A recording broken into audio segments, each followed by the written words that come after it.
نحمده ونصلي على رسوله الكريم اما بعد فاعوذ باللہ من الشیطان الرجیم بسم اللہ الرحمن الرحیم۔ آج کی میری اس ویڈیو کا جو عنوان ہے وہ ہے ماں کیسی ہونی چاہیے، اور یہ بڑا اہم مدعا ہے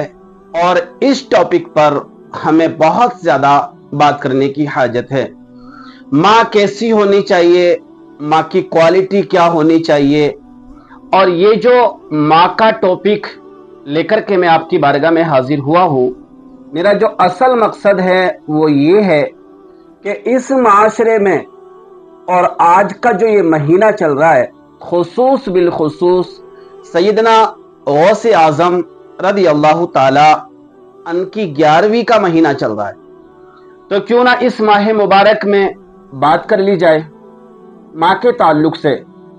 کہ ماں کیسی ہونی چاہیے۔ میرے آقا صلی اللہ تعالی علیہ وآلہ وسلم ارشاد فرماتے ہیں کہ ماں کی گود سب سے پہلی درسگاہ ہے۔ بچے کی اگر ہم بات کریں، سب سے پہلی درسگاہ اس کی ماں کی گود ہے۔ جو تربیت ملتی ہے، جو دین ملتا ہے، جو سارے معاملات بنا کر سنوار کر اپنی زندگی میں کنورٹ کرنے والی ہوتی ہے، وہ ماں ہوتی ہے، اور سارے کا سارا اپنی طرف سے اپنے بچے کو دے دیتی ہے، اور وہ نہیں چاہتی کہ اس کا بچہ تربیت کے لحاظ سے کمزور رہ جائے، وہ نہیں چاہتی اس کا بچہ اخلاقی طور پر کمزور رہ جائے، وہ نہیں چاہتی اس کا بچہ دینی معاملات میں یا دنیاوی معاملات میں کسی طرح کا کمزور رہے یا کمزوری محسوس کرے۔ ہر ماں اپنے چھوٹے سے بچے کو، نونہال بچے کو، گورا ہو یا کالا، موٹا ہو یا پتلا، چھوٹی سی عقل کا یعنی کہ مند بدھی ہو یا تیز عقل والا، ہر ماں اپنے بچے کو اتنا ہی پیار کرتی ہے جتنا اس کو کرنا چاہیے، یعنی پیار کی آخری حد ماں اپنے بچے کے لیے بچا کر رکھتی ہے اور اس پر قربان کر دیتی ہے۔ وہ ماں جو اپنے بچے کو ہر لحاظ سے، ہر اعتبار سے اپنے بچے کے اندر کانفیڈینس کو کوٹ کوٹ کر بھرنے کی کوشش کرتی ہے۔ آپ کو پتا ہے اس ماں کی کوالٹی کا؟ یہ ماں وہ ماں ہوتی ہے کہ جب بچہ چھوٹا سا سرد سرد راتوں میں اور گرم گرم بستر پر جب رات کو پیشاب کرتا ہے، تو یہی ماں اس اپنے چھوٹے بچے کو رائٹ سائڈ سے اٹھا کر لیفٹ سائڈ میں سوکھے میں لٹا دیتی ہے، اور تھوڑی دیر کے بعد جب وہ بچہ لیفٹ سائڈ میں بھی پیشاب کر دیتا ہے، تو یہی ماں اس کو لیفٹ سائڈ سے اٹھا کر اب رائٹ میں پہلے سے پیشاب کر چکا ہے، لیفٹ رائٹ سائڈ میں بھی وہ پیشاب کر چکا ہے، اب کیا کرتی ہے معلوم ہے آپ کو؟ وہی ماں اپنے اس بھیگے ہوئے بچے کو کپڑے بدل کر اگر ہیں تو، نہیں ہے تو ویسے ہی اسے اپنی چھاتی پر لٹا لیتی ہے، اور وہ ہوتی ہے ماں۔ ایک ماں کا قصہ میں آپ کو بتاؤں۔ حضرت غوث اعظم رضی اللہ تعالی عنہ کی والدہ محترمہ، جب غوث اعظم کا ارادہ بنا پڑھائی کے تعلق سے بغداد جانے کے لیے، آپ کی والدہ محترمہ آپ کے ساتھ میں آپ کے شریک زندگی نہیں ہے، آپ کے شوہر نہیں ہیں،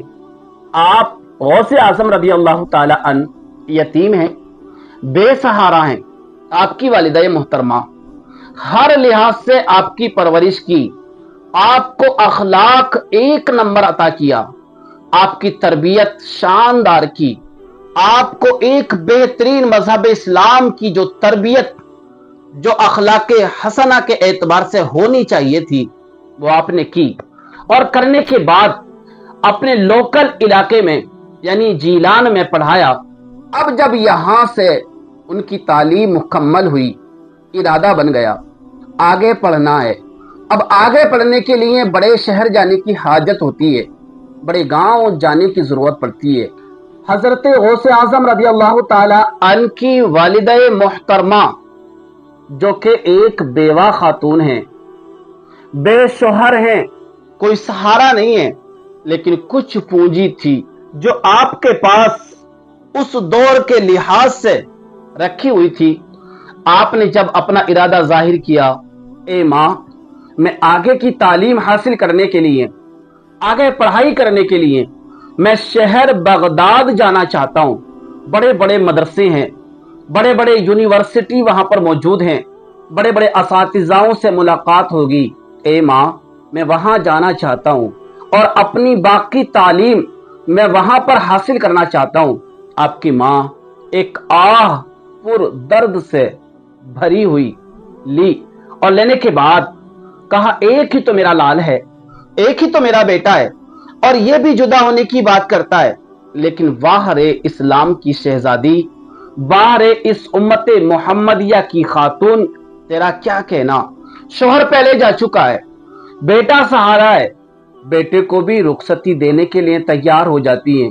الوداع کہنے کے لیے تیار ہو جاتی ہیں، لیکن ماں ہے۔ ماں نے کہا، بیٹا تو باہر جا رہا ہے، میں نہیں جانتی، پتہ نہیں اب دوبارہ ملاقات ہوگی کہ نہیں ہوگی، میں نہیں جانتی وہاں کے حالات کیسے ہوں گے، میں نہیں جانتی تیرے ساتھ کیا معاملہ پیش آئے گا، میں نہیں جانتی تیرے اخراجات کہاں سے ہوں گے۔ اے بیٹا، میں نے یہ تھوڑی سی پونجی اکٹھی کی تھی، تیرے باپ کے زمانے میں چھپا چھپا کر تھوڑے سے پیسے اکٹھے کر لیے تھے، تھوڑے سے دینار اکٹھے کر لیے تھے۔ اے بیٹا، میں چاہتی ہوں کہ ان دیناروں کو تو اپنے ساتھ لے جا اور وہاں جا کر کے ان سے اپنی ضروریات زندگی کو پورا کرنا، اپنے اخراجات مکمل کرنا اور اپنی پڑھائی پر توجہ دینا۔ لیکن اس دور میں بڑا ایک ڈر ستاتا تھا، اور وہ ڈر ہوتا تھا چوروں کا ڈر، ڈکیتوں کا ڈر، ڈاکوؤں کا ڈر، جو رہزن بن کر آتے تھے اور راستے میں پورے کے پورے قافلوں کو لوٹ لیا کرتے تھے۔ ایک ڈر ستانے لگا ماں کو، لیکن ماں ہوتی ہے۔ ماں نے کہا، بیٹا تیری صدری کے اندر میں ان 40 دینار کو چھپا کر رکھ دیتی ہوں، تاکہ چور ڈاکو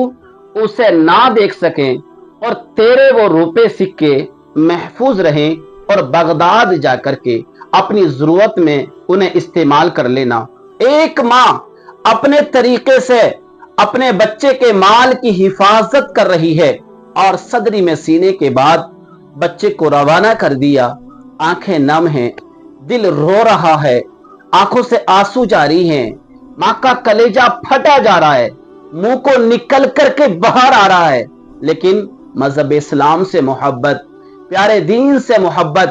آقا کی سنتوں سے محبت، پیارے آقا کی سیرت سے محبت، اپنے بچے کو دین کی راہ میں بھیجنے کے لیے تیار ہو گئی، اور انہیں باہر گھر سے نکال کر الوداع کہہ کر قافلے کے ساتھ میں روانہ کر دیا، اور جاتے جاتے ایک نصیحت کی، اور وہ نصیحت یہ تھی، بیٹا کتنا بھی سخت وقت آ جائے، کتنا بھی پریشانی کا وقت آ جائے، بیٹا کبھی جھوٹ مت بولنا، بیٹا کبھی جھوٹ مت بولنا۔ یہ جملے ماں نے کہے غوث اعظم رضی اللہ تعالی عنہ سے، عبد القادر جیلانی سے، بیٹا جھوٹ مت بولنا۔ تھوڑی دور چلنے کے بعد آنکھوں سے اوجھل ہو گئے۔ اس کے بعد پیارے غوث اعظم رضی اللہ تعالی عنہ جب قافلے کے ساتھ اپنے سفر پر رواں اور دواں ہیں، تھوڑی دور جانے کے بعد ڈاکوؤں نے حملہ بول دیا اور سارے قافلے کو لوٹ لیا، سب سے جدا گانا مال چھین لیا، اور سارے لوگوں نے ایک ایک کی تلاشی لینے کے بعد، سارے مال کو چھیننے کے بعد، سارا مال سردار کی بارگاہ میں پیش کر دیا، اکٹھا کر دیا۔ لیکن یہ ایک چھوٹا سا بچہ، بتایا جاتا ہے کہ تقریباً 7 سے 8 سال عمر رہی ہوگی، ایک چھوٹا سا بچہ، اور چھوٹا سا بچہ ڈاکو نے دیکھا سہما ہوا کھڑا ہے، ایک سائٹ کو کھڑا ہے، کھڑا ہو کر کے تماشا دیکھ رہا ہے، نہ کوئی چہرے پر کسی طرح کے آثار نمودار ہیں، اطمینان کے ساتھ کھڑا ہے۔ ایک ڈاکو وہاں سے نکل کر کے جاتا ہے، پوچھ لیتا ہے، اے بیٹا تیرے پاس بھی کچھ ہے؟ اس بچے کی زبان سے سنیے، آپ کا دل لرز جائے گا۔ بچہ بیان کرتا ہے، ہاں میرے پاس ہے، اور 40 اشرفیاں ہیں، 40 دینار ہیں۔ اگر بات کریں نا